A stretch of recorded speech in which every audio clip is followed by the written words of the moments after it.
For our opening reflection, I would like to invite Willie Baptist of the Kairos Center, the National Union of the Homeless, the University of the Poor, and so many other powerful organizations. And so, Willie, thank you for joining us for this service. Thanks for having me. Okay, well, just 1 second.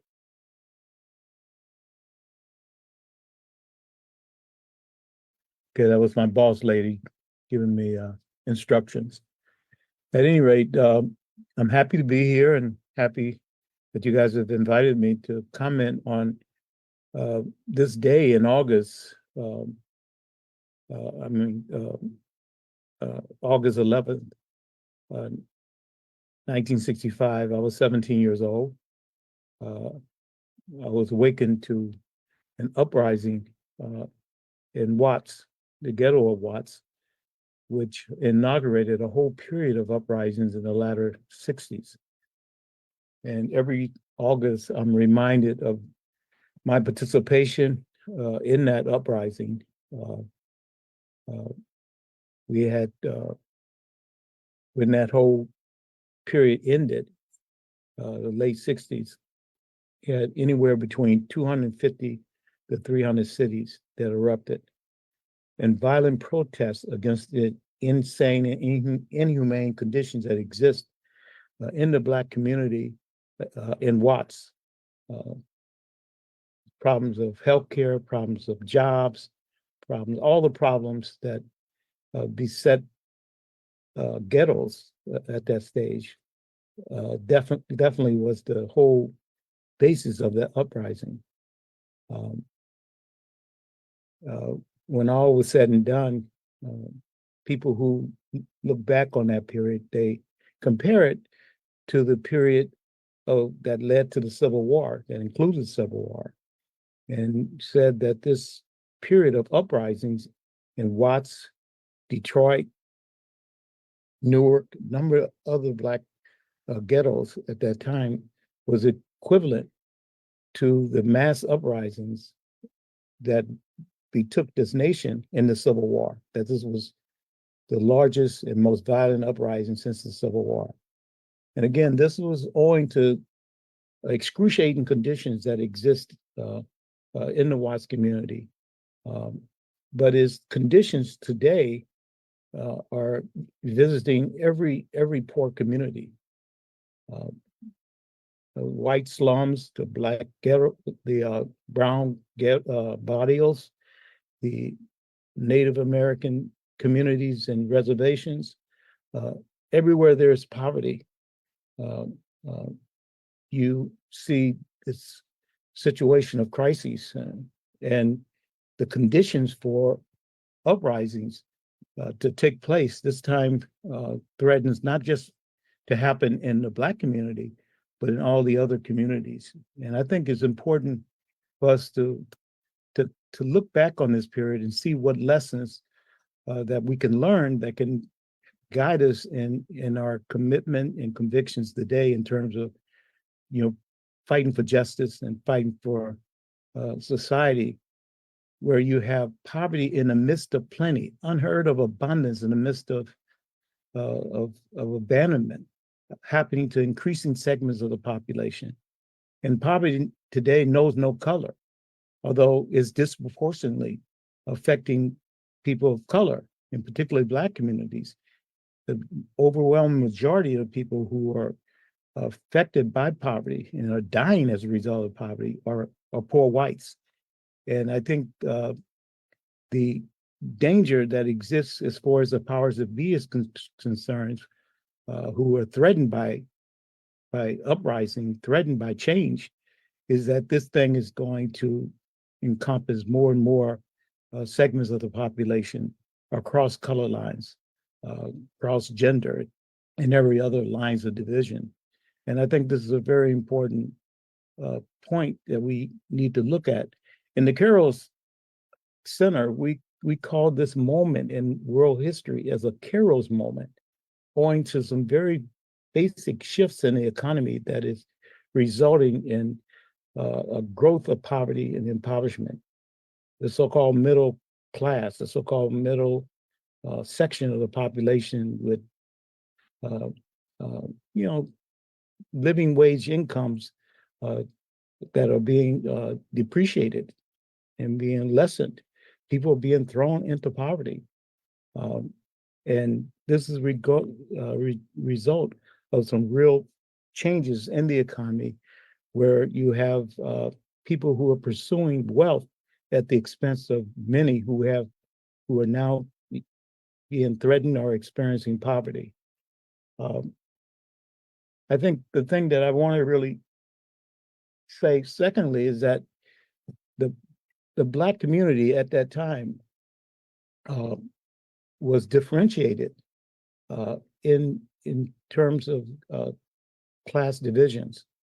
You had say in South Central LA, you had the Watts community, which was the most impoverished uh, community in the entire state of California. But you also had about maybe an hour away what we call the Black Beverly Hills. It was the Baldwin Hills, Black Baldwin Hills, where you had professional uh, Black Black professionals who were had a middle income, and they were uh, how you say subjected to profiling by the police. But the concentration of the profiling and the concentration of police harassment was in the Watts community, in the poor Black community, and this was replicated throughout the whole country. And I think that distinction should be understood because I think when you see the problems that are happening today, it is not just a problem of color, even though Blacks who have endured this problem for a long time and in a very concentrated way, it is happening to increasing segments of the population. And at some point, that is not going to be accepted. People are beginning to fight in every way that they can fight, and we can see that today. You can see it in the struggles around healthcare. You can see it in the struggles around housing with the homeless. I'm an advisor of the Homeless Union, and homelessness is visiting every community. And this is in the richest country in the world that has the ability to produce a prefab house in 45 minutes. It has more empty houses than it have homeless families. And yet people in the richest country in the world go homeless. People in the richest country in the world are impoverished. And this is very explosive. People are not going to sit back and allow their families to starve.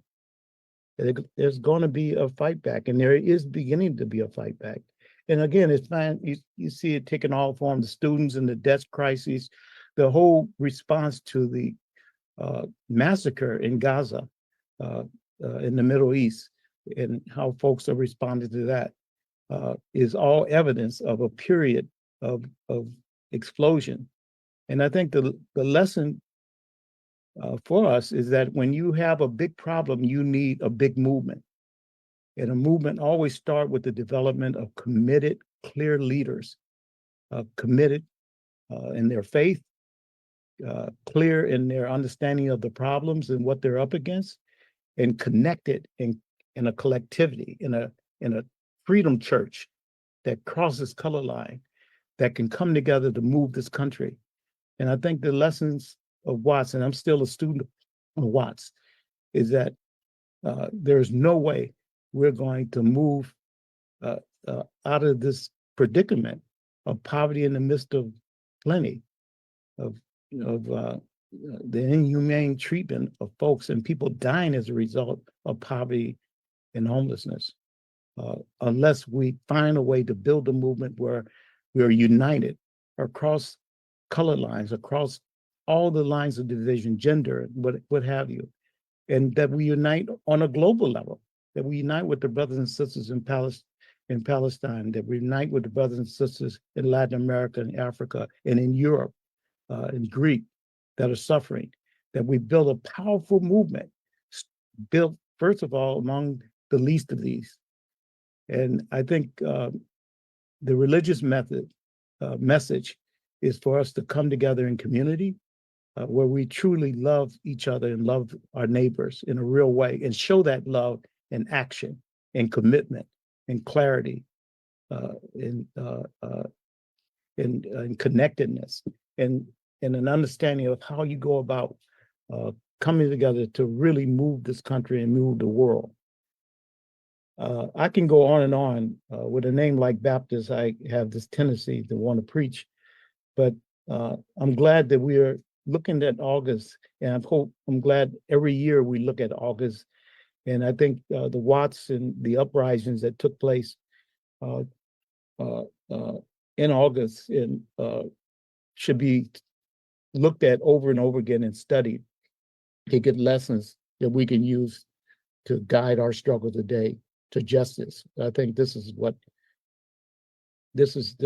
God wants, and I think those of us who are committed to walk in the footsteps of Christ, we have to walk in those footsteps today toward justice. And it's not going to be an easy thing, but it's going to be a necessary thing. And for us to believe in what we believe in, we got to do the do. We just can't talk the talk. We got to walk the walk. That's the lessons of Watts.